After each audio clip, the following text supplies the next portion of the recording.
Tangent to a circle में सबसे पहले हम जानेंगे कि टेंजेंट क्या है, टेंजेंट क्या होते हैं। और टेंजेंट के बाद एक और टर्म आता है जिसे हम सेकेंड कहते हैं। तो टेंजेंट एक स्ट्रेट लाइन होती है जो सर्किल को एक पॉइंट पर टच करती है। यहाँ इस फिगर पर देखिए, सपोज ये एक सर्किल है और इसका सेंटर O है, और इस सर्किल को एक लाइन, कोई भी एक लाइन,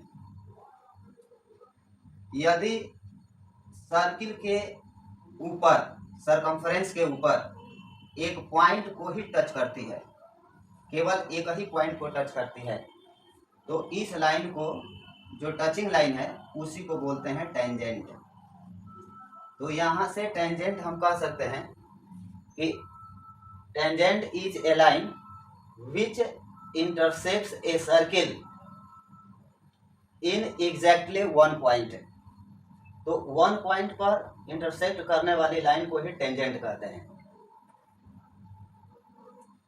अब यदि एक लाइन इस सर्किल को काट रही है, जैसे फॉर एग्जांपल ये लाइन है AB, इस सर्किल को दो पॉइंट पर इंटरसेक्ट कर रही है, पॉइंट P और पॉइंट Q पर, तो इस लाइन को कहते हैं सेकेंड, ए सेकेंड। तो second is a line which intersects a circle eight two distinct point. Distinct मतलब अलग अलग पॉइंट पर। तो लाइन AB इस सर्किल को, जिसका सेंटर O है, दो पॉइंट पर काट रही है, पॉइंट P और पॉइंट Q पर। तो AB लाइन एक सेकेंड होगी, जबकि लाइन P और R मान ले इसको, तो PR इस सर्किल को एग्जैक्टली वन पॉइंट पर इंटरसेक्ट कर रही है, तो ये टेंजेंट है। क्लियर? अब इसके बाद टेंजेंट के केस में जो इंटरसेक्टिंग पॉइंट है,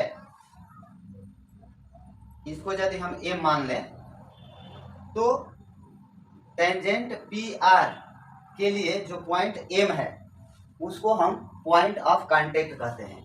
तो ये जहां पर सर्किल को टच कर रही है, वह टचिंग पॉइंट कहलाता है point of contact, point of contact, point of contact.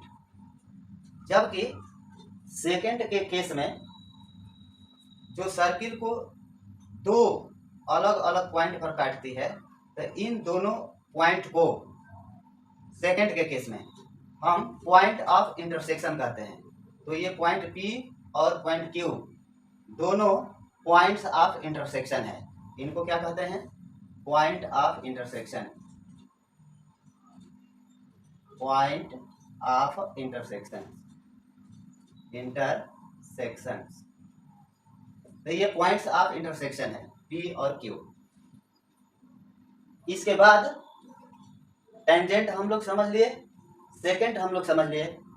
तो अब इन दोनों टर्म से रिलेटेड थियरम्स हैं जो कि इम्पोर्टेंट हैं, क्वेश्चंस को सॉल्व करने में ये थियरम ही यूज होते हैं, और एग्जाम में डायरेक्टली थियरम भी आता है और उससे रिलेटेड क्वेश्चंस भी आते हैं। तो चलिए अब हम लोग टेंजेंट, सेकेंड और सर्किल से रिलेटेड थियरम को जानते हैं, पढ़ते हैं। इसमें मिटा दूं।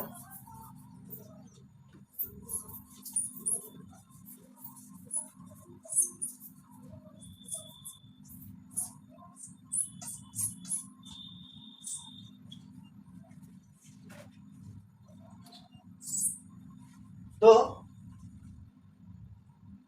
ए टेंजेंट टू ए सर्किल में जो पहला थ्योरम है वह यह है कि a tangent at any point of a circle, मतलब सर्किल पर कोई पॉइंट है। इस डायग्राम में देखिए ये सर्किल है, इस पर एक पॉइंट पी है। Any point of a circle is perpendicular to the radius. अब इस पॉइंट पर एक टेंजेंट ए बी खींचा गया है और ये जो ए बी टेंजेंट है वह इस पॉइंट ऑफ कांटेक्ट और सेंटर ऑफ द सर्किल दोनों को मिलाने वाली जो लाइन सेगमेंट है उसे हम रेडियस कहते हैं। तो इस रेडियस और ये टेंजेंट के बीच जो बनने वाला एंगल है वो 90 डिग्री होता है। यानी कि इस रेडियस पर यह टेंजेंट परपेंडिकुलर होती है। यही यह थ्योरम कह रहा है। एक बार और अच्छा से समझ लेते हैं। A tangent at any point of a circle, इस सर्किल के कोई पॉइंट है, एनी पॉइंट है पी, और इस पर पी पर एक टेंजेंट ए बी खींचा गया है और यह tangent A B is perpendicular to the radius through the point of contact. यानी कि पॉइंट ऑफ कांटेक्ट से होकर गुजरने वाली जो रेडियस है, इस रेडियस पर यह टेंजेंट परपेंडिकुलर होता है। परपेंडिकुलर बोले तो पॉइंट ऑफ कांटेक्ट से जाने वाली जो रेडियस है वह टेंजेंट के साथ 90 डिग्री का एंगल बनाती है। ये हमको प्रूफ करना है। 90 डिग्री बनने वाले एंगल ही परपेंडिकुलर होते हैं। यानी कि ये दोनों लाइन यानी कि ओ पी और ए बी टेंजेंट के बीच ये 90 डिग्री का एंगल परपेंडिकुलर रिप्रेजेंट करता है। तो ऐसे थियरम्स को सॉल्व करने के लिए इसमें हेडिंग्स होते हैं। तो सॉल्यूशन में सबसे पहला हेडिंग होता है गिवन। इसमें थियरम के अंदर जो इंफॉर्मेशन दी गई होती है उसी को जो है हम लोग सपोज करके लिखते हैं। यानी कि गिवन में क्या दिया हुआ है, तो एक सर्किल दिया हुआ है और क्या दिया हुआ है, तो एक टेंजेंट ए बी दिया हुआ है और इस टेंजेंट के ऊपर यह रेडियस परपेंडिकुलर है, अथवा इसी का अपोजिट कह सकते हैं कि इस रेडियस के ऊपर यह टेंजेंट परपेंडिकुलर है। तो गिवन में a circle with centre O and a tangent A B, ये हमको दिया हुआ है। उसके बाद हेडिंग लिखते हैं टू प्रूफ मतलब हमें जो प्रूफ करना होता है। तो क्या प्रूफ करना है, तो प्रूफ यही करना है कि यह ओपी रेडियस है वह टेंजेंट ए बी पर परपेंडिकुलर है। तो हमें प्रूफ करना है कि OP is perpendicular A B. ठीक। उसके बाद इसे प्रूफ करने के लिए इस डायग्राम में कुछ कंस्ट्रक्शन की आवश्यकता पड़ती है, इसलिए यहाँ पर हेडिंग कंस्ट्रक्शन भी बनेगा, जबकि सभी थ्योरम में कंस्ट्रक्शन की आवश्यकता नहीं होती है। यहाँ पर है तो हेडिंग डालेंगे कंस्ट्रक्शन।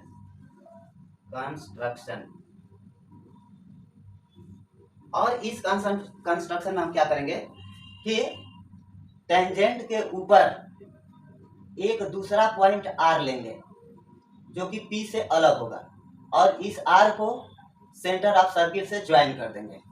तो वही बात लिख देते हैं कि take any point R on tangent AB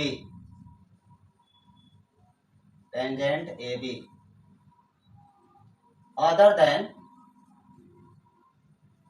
than P।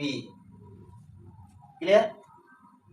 उसके बाद इस जो अलग आपने एक पॉइंट लिया है R, इसको O से जोड़ देंगे तो उसको लिखेंगे ज्वाइन OR और यह OR सर्किल को Q पर काट रही है तो कटिंग द सर्किल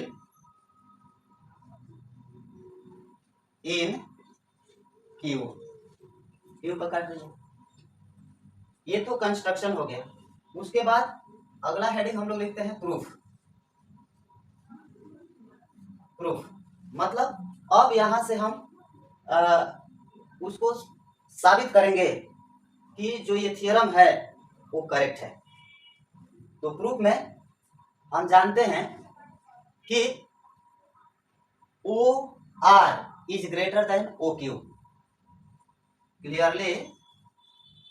क्लियरली माने स्पष्ट है, डायग्राम से स्पष्ट है, क्लियर है कि OR is greater than OQ। क्यों ग्रेटर है?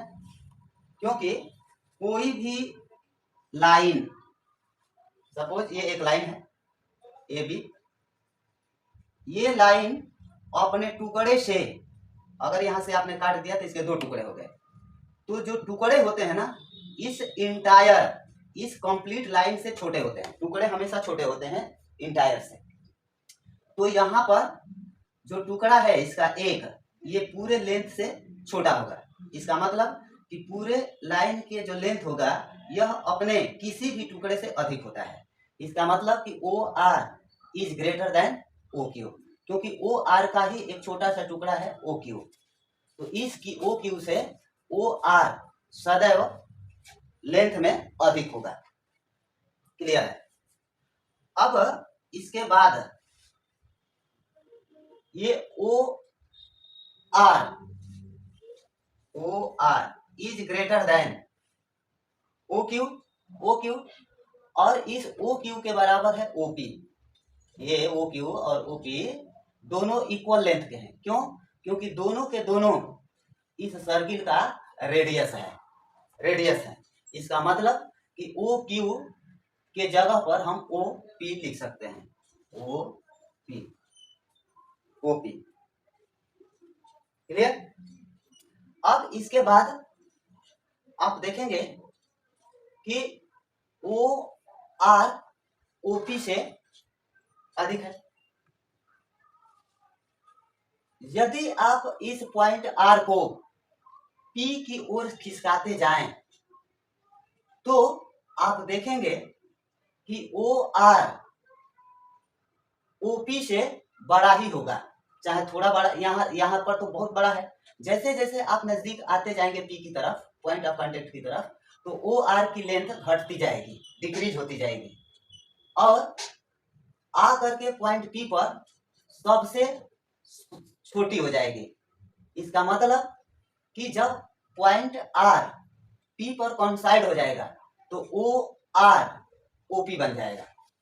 इसका मतलब कि यदि OR को और आप P के लेफ्ट में लेके आ रहे हैं इधर A की तरफ, तो फिर बढ़ने लगेगी OR की लंबाई। तो सबसे जो छोटा लेंथ होगा वो OP का होगा। इसका मतलब ये हुआ कि OP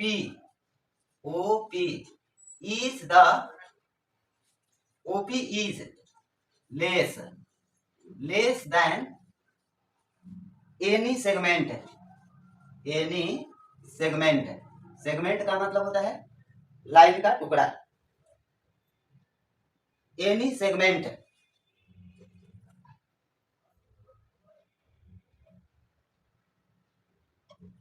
एट या एट के जब ऑन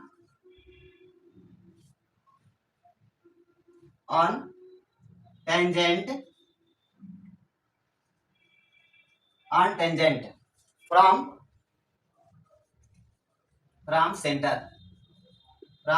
सेंटर देयरफॉर हम कह सकते हैं कि OP इज परपेंडिकुलर AB।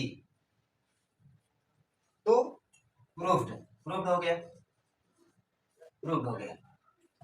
तो इस तरह के क्वेश्चंस को जो है थ्योरम को हम डायग्राम से ही सॉल्व करते हैं और जो थ्योरम में कह रहा है उसी को हमको लाना होता है, वही आंसर लाना होता है।